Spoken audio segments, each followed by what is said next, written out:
एक पूरी की पूरी कौम है जो अपनी नमक हरामी को साबित करने के लिए बार बार प्रूफ देती है, और हम लोग हैं जो अपना भाईचारा बनाए रखने के लिए बार बार अपनी गर्दन कटवाने के लिए सिर झुकाते रहते हैं।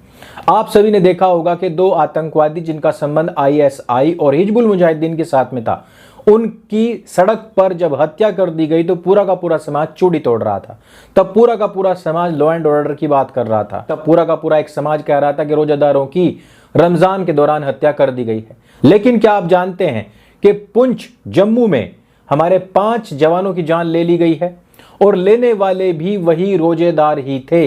लेकिन भारत में बैठे बहुत सारे रोजेदार इस पर खुशियां मना रहे हैं, इस पर हा हा कर रहे हैं और कह रहे हैं कि ये रमजान का या रोजे का सबसे बड़ा इनाम है।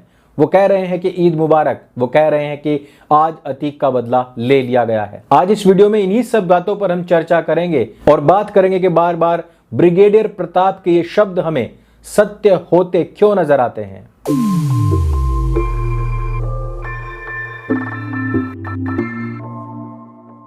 नमस्ते दोस्तों, आप सबका एक बार फिर से स्वागत है आपके अपने YouTube चैनल सत्य सनातन में। आप सभी जानते हैं कि राष्ट्रीय राइफल्स की एक गाड़ी जिसके ऊपर ग्रेनेड से हमला कर दिया गया और जिसके बाद उसमें आग लग गई और हमारे सैनिक जिंदा ही जल गए। उनके बलिदान को तो हम याद रखेंगे और हम सरकार से भी, अपनी सेना से भी ये प्रार्थना करेंगे कि 5 के बदले 50 नहीं बल्कि 500 का सर काट करके लाइए। लेकिन देश के अंदर क्या चल रहा है? हम सभी शौर्य मूवी का वो सीन तो देख ही चुके हैं जिसमें ब्रिगेडियर प्रताप कहते हैं कि जरूरी नहीं कि हमारा देश का दुश्मन बॉर्डर के उस पार हो, बॉर्डर के इस पार भी बहुत सारे दुश्मन हैं। आप सभी जानते हैं कि पहले सीडीएस जनरल बिपिन रावत जी ने भी कहा था कि भारत 2.5 मोर्चे पर लड़ रहा है। एक है पाकिस्तान, एक है चीन और आधा मोर्चा देश के अंदर है। आप ये भी जानते हैं कि इस देश के अंदर जब जब भी आतंकवादी समर्थकों का कत्ल हुआ है, फांसी दी गई है, हत्या हुई है, इनकाउंटर हुआ है, तब तब इन्होंने अपने माइनॉरिटी होने का कार्ड बाहर निकाला, तब तब इन्होंने आरआर करना शुरू कर दिया और पूरे विश्व को रो रो कर यह दिखाया कि हम लोगों के ऊपर सबसे ज्यादा जुल्म हो रहे हैं। आबादी में 20% है और अपराधों में 80% है, एनकाउंटर में 30% है, लेकिन फिर भी इनका रंडी रोना खत्म नहीं होता है। जो तात्कालिक खबर है वो ये है कि आपने देखा अतीक और अशरफ, जिन्होंने अपने कबूलनामे में यह बात स्वीकार की कि हम भारत के सबसे बड़े दुश्मन अर्थात पाकिस्तान की खुफिया एजेंसी आईएसआई के साथ मिले हुए थे, हम उनसे हथियार लेते थे, भारत में बड़े बड़े कांड करना चाहते थे। वो हिजबुल मुजाहिदीन के साथ में मिले हुए थे। एक मुसलमान जब बड़ा आतंकवादी बनता है, गैंगस्टर बनता है या बाहुबली बनता है, तो उसकी पूरी की पूरी श्रद्धा और आस्था कहां जाती है? वो पाकिस्तान की तरफ भागता है, जिस प्रकार से अब से पहले भी इनके लोग वहां भागे हैं। अतीक हो या मुख्तार हो, इन सब के संबंध पाकिस्तान और उनके आतंकवादी संगठनों के साथ में है। और यही चीज जब देश को पता लगी तो आक्रोश भी काफी था। उसी दौरान जब इन 2 आतंकवादियों की हत्या हुई तो उसके बाद में पूरी की पूरी कम्युनिटी ने अपना माइनॉरिटी कार्ड और अपना मजहबी कार्ड खेल दिया कि मुसलमान थे इसलिए मार दिया गया, मुसलमान थे इसलिए रोजे में मारा गया है, रमजान के दौरान मारा गया है और ईद से पहले मार दिया गया है, और भी तो बहुत सारे लोग हैं जिनको नहीं मारा गया है। इन्हीं दौरान जब मुसलमानों ने देश के ऊपर हमला किया, जब उसी माइनॉरिटी ने हिंदुओं के ऊपर हमला किया, जब हिंदुओं को मारा जा रहा था, उस समय पर इनका मुंह सिला हुआ था।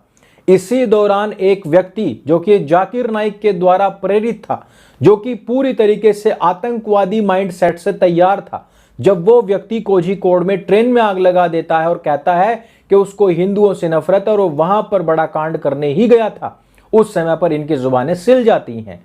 लेकिन दूसरी तरफ इसी रमजान के दौरान इन्हीं रोजेदारों के लिए यही हिंदू कम्युनिटी, यही लोग जो गैर मुसलमान हैं, वही लोग मिलकर के इनके इफ्तार का इंतजाम करने के लिए अपनी जान जोखिम में डाल करके जब भीषण बारिश को चीरते हुए खाद्य रसद सामग्री वापस लेकर के आ रहे थे, तब उन्हीं रोजेदारों ने इनके ऊपर ग्रेनेड से हमला किया। पाकिस्तान में जो आतंकवादी संगठन है जैश ए मोहम्मद, यानी कि मोहम्मद की सेना, कौन से मोहम्मद? जिन्होंने इस्लाम की स्थापना की है, उनके द्वारा समर्थित PAFF नाम का एक संगठन है जिसने इसकी जिम्मेदारी ली है, जिसमें कि हमारे 5 सैनिकों का बलिदान हुआ है। वो सैनिक कर क्या रहे थे? क्या इस जाहिल कौम से ये पूछा नहीं जाना चाहिए? वो लोग जो आज हमारे सैनिकों के बलिदान के बाद हा हा ही कर रहे हैं, जो लोग कह रहे हैं कि अतीक अहमद का बदला ले लिया गया है, जो लोग कह रहे हैं कि ईद मुबारक क्योंकि भारतीय सैनिक मारे गए हैं, क्या उनको ये मालूम है, क्या उनको ये पता है कि ये सैनिक उन्हीं के लिए इफ्तार का जो खाद्य सामग्री होती है एकत्रित करके जुटा करके ले जा रहे थे? भयंकर बारिश हो रही थी, लगातार रास्तों पर आतंकवादी हमले हो रहे थे। कुछ ही समय पहले भारतीय सेना और आतंकवादियों की यहां पर मुठभेड़ हुई थी, जिसमें कि काफी सारे आतंकवादी मारे भी गए थे, जिसके बाद में आसपास के लोगों को बाहर निकलने के लिए मना कर दिया गया था। बारिश के दौरान वैसे भी लोग निकल नहीं रहे थे। ऐसे समय में उन सैनिकों ने, जिन्होंने अपने शरीर पर पत्थर खाने के बावजूद, अपने शरीर पर इन्हीं लोगों की गोलियां खाने के बावजूद, इन लोगों के द्वारा बार बार आतंकवादियों को शरण देने के बावजूद, इन लोगों के द्वारा मस्जिदों से सेना और हिंदुओं के खिलाफ नफरत उगले जाने के बावजूद, इन लोगों के स्लीपर सेल बनने के बावजूद, जब जब भी वहां पर कोई भी प्राकृतिक आपदा आई, इन्होंने मानव पुल बना बना करके इन लोगों की जान बचाई है। मानव पुल बना बना करके इनके उन बच्चों की जान बचाई जो फिर बाद में बड़े होकर के पत्थरबाज बने, जो बाद में बड़े होकर के बुरहान वानी बने, जो बाद में बड़े होकर के बुरहान वानी के नक्शे कदम पर चलते हुए उसकी आतंकवादी संगठन के सरगना बनने का सपना देख रहे थे। वो सब के सब लोगों को भी इन्हीं सैनिकों ने ही बचाया था। जब जब भी वहां पर बर्फबारी होती है, वहां तक खाद्य रसद सामग्री पहुंचाने का काम कौन करता है? यही भारतीय सेना अपनी जान का जोखिम उठा करके, सर पर कफन बांध करके इनको खाने और पीने का सामान पहुंचाती है। और ये सोच रहे थे कि भाई रमजान चल रहा है, इससे बड़ा शवाब का काम क्या होगा, इससे बड़ा पुण्य का काम क्या होगा कि किसी के रमजान में, किसी के रोजे में हम खाद्य सामग्री पहुंचा दें। अब ये तो सेना है, पूरे देश की सोचेगी। ये किसी के धर्म, मजहब, कल्ट के हिसाब से फैसला नहीं लेती है। लेकिन उनके मरने के बाद जश्न मनाने वाले लोग किस आधार पर जश्न मना रहे हैं? वो इस आधार पर जश्न मना रहे हैं क्योंकि मरने वाले सारे के सारे गैर मुसलमान हैं। उन लोगों को सोचना चाहिए जो खालिस्तान की मांग कर रहे हैं, जो सोचते हैं कि हम इन लोगों के साथ मिलकर के नया देश बनाएंगे। आज उन लोगों को सोचना चाहिए कि ये लोग किन की मृत्यु के ऊपर, किन के बलिदान के बाद में, किन के ऊपर हुए हमले के बाद में जश्न मना रहे हैं, खुशियां मना रहे हैं। इसीलिए मैंने वीडियो की शुरुआत में ही कहा था कि वो लोग अपनी नमक हरामी का सबूत बार बार देते हैं, लेकिन हम उन्हें फिर भी भाईचारा करके गले लगाते रहते हैं। इस देश के अंदर एक नमक हराम दीमक समाज है। उस जालीदार समाज को पहचानिए।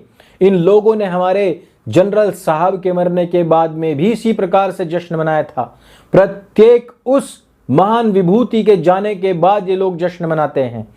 बावजूद इसके कि वो लोग, वो सैनिक लोग खुद इन्हीं का पेट पालने के लिए, भरने के लिए, इनके बच्चों के मुंह तक दूध पहुंचाने के लिए अपनी जान का जोखिम ले रहे थे।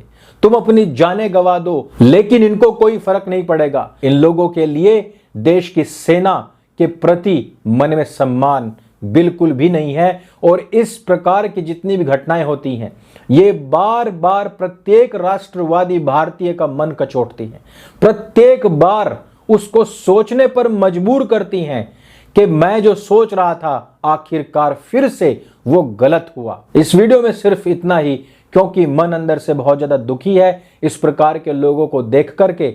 इनकी जहनियत एक समान है, क्योंकि इनकी सोच, आस्था और किताब सबकी एक समान है। हमारे सभी सैनिकों के लिए ओम शांति शांति शांति। सत्य सनातन वैदिक धर्म की जय। जय हिंद, वंदे मातरम।